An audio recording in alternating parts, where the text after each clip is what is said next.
دکاندار کسی لمبے چوڑے علم کے بغیر لمبا چوڑا مال کماتا ہے۔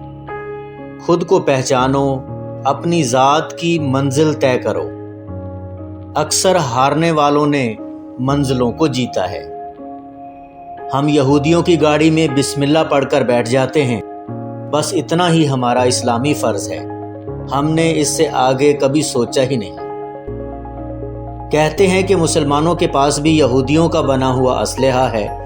اب ایسا اسلحہ لے کر اسلامی جہاد اور عالمی جہاد کس حد تک کامیاب ہوگا؟ حق والے کو اس کا حق مل جانا ہی صحیح عدل ہے۔ اندازہ لگائیں اس آدمی کی نادانیوں کا جو اپنے بھائی کو دوزخ میں پہنچا کر جنت میں جشن منانا چاہتا ہے۔ عمر سو کے گزاری ہے، اب بقیہ کم از کم بیدار رہنے کی تمنا میں گزاری جائے۔ غریب قیمتی سرمایہ ہے، بشرطے کہ اسے غریب نہ رہنے دیا جائے۔ غریب کو صرف نصیحت نہ دو، اس کا دکھ بانٹو، اس کا غم بانٹو۔ اس سے پہلے کہ غریب آپے سے باہر ہو، اس کی غریبی کو ٹالنے کی کوشش کرو۔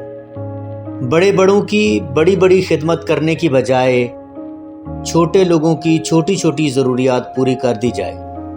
غریب کے دسترخوان پر بھی خدا کا شکر کرنے کا موقع ہونا چاہیے۔ ہم جس کو قابل نفرت سمجھتے ہیں وہی بننا چاہتے ہیں۔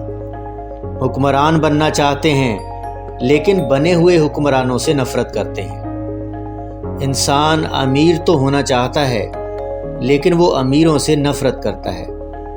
امیر ہونے کے لیے تمام اصولوں کے باوجود کوئی اصول نہیں، اور غریب ہونے کے لیے تمام احتیاطوں کے باوجود کوئی احتیاط نہیں۔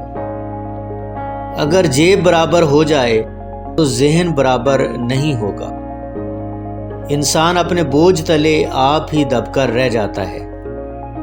خیال غریب ہو تو انسان غریب، خیال امیر ہو تو انسان امیر۔ عظمت کا سفر کرب کا سفر ہوتا ہے۔ جب لوگ سوتے ہیں یہ لوگ جاگتے ہیں۔ عظیم لوگوں کے فارمولے جدا، ان کے جذبے الگ، ان کے آغاز، ان کے انجام سب نرالے ہیں۔ مجبوریوں سے نئی مجبوریاں پیدا ہوتی رہتی ہیں۔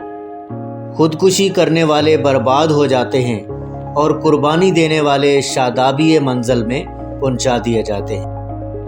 قربانی سے حاصل ہونے والی منزلیں ایک عجیب لطف رکھتی ہیں۔ منزلوں پر پہنچنے والے بہت بڑے انتظامات کے قائل نہیں ہوتے، وہ ایک جذبے کے ماتحت عمل کرتے ہیں۔ منزل کا تصور بہت بڑا کرشمہ ہے۔ انسان زمین پر رہتے ہوئے محسوس کرتا ہے کہ آسمانوں پر رہ رہا ہے۔ ملک کی خدمت جلسے جلوس میں نہیں ہے۔